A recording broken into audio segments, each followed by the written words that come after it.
राधे राधे भक्तों। महाभारत में अनेक प्रेरणादायक प्रसंग हैं। उन्हीं में से एक है अर्जुन की कठोर तपस्या और भगवान शिव से उनकी भेंट। इस कथा को किरात अर्जुन कथा भी कहा जाता है। आइए जानते हैं इस अद्भुत प्रसंग के बारे में। कुरुक्षेत्र युद्ध से पहले पांडवों को कई दिव्य अस्त्रों की आवश्यकता थी। श्री कृष्ण के परामर्श पर अर्जुन ने कठोर तपस्या कर भगवान शिव से पाशुपतास्त्र प्राप्त करने का संकल्प किया। अर्जुन इंद्रकीला पर्वत पर गए और वहां बैठकर उन्होंने घोर तपस्या आरंभ की। दिन रात वे केवल ओम नमः शिवाय का जाप करते रहे, जल और वायु पर ही सीमित रहते। उनकी तपस्या से पूरा ब्रह्मांड प्रभावित होने लगा। अर्जुन की तपस्या से प्रसन्न होकर देवताओं ने भगवान शिव से कहा, हे महादेव, अर्जुन आपकी भक्ति में लीन है, उन्हें अपना वरदान दीजिए। शिव मुस्कुराए और बोले, भक्ति की परीक्षा बिना वरदान अधूरा है। यह कहकर वह अपनी अर्धांगिनी माता पार्वती के साथ किरात यानी कि शिकारी का रूप धारण कर वहां प्रकट हुए। उसी समय एक भयंकर राक्षस ने वहां आकर आतंक मचाना शुरू कर दिया। अर्जुन ने तुरंत धनुष उठाया और उससे युद्ध करने लगे। उसी राक्षस पर भगवान शिव भी अपने शिकारी रूप से बाण चलाने लगे।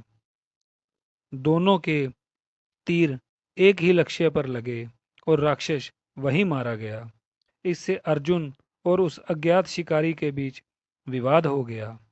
अर्जुन बोले, तुमने मेरा लक्ष्य छीन लिया। किरात रूपी शिव ने कहा, यह शिकार मेरा था। बात बढ़ते बढ़ते युद्ध में बदल गई।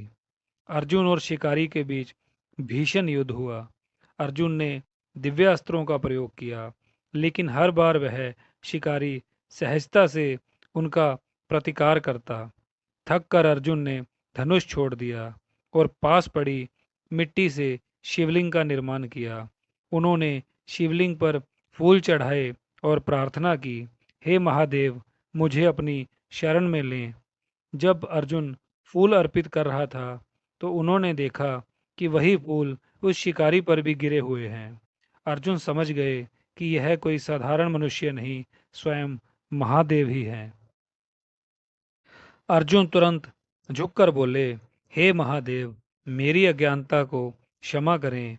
मैं आपको पहचान नहीं पाया। आपने मेरी भक्ति की परीक्षा ली है। तभी शिवजी अपने वास्तविक रूप में प्रकट हुए।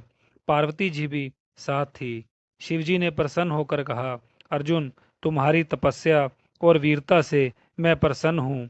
मैं तुम्हें अपना अद्वितीय अस्त्र पाशुपतास्त्र प्रदान करता हूँ।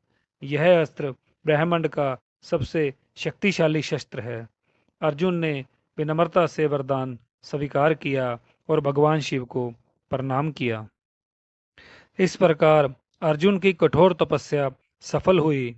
उन्हें भगवान शिव से पाशुपतास्त्र प्राप्त हुआ। यह कथा हमें सिखाती है कि सच्ची भक्ति और धैर्य से की गई तपस्या कभी व्यर्थ नहीं जाती, और जब भगवान की परीक्षा में भक्त सफल होता है तो उसे दिव्य वरदान अवश्य मिलता है। राधे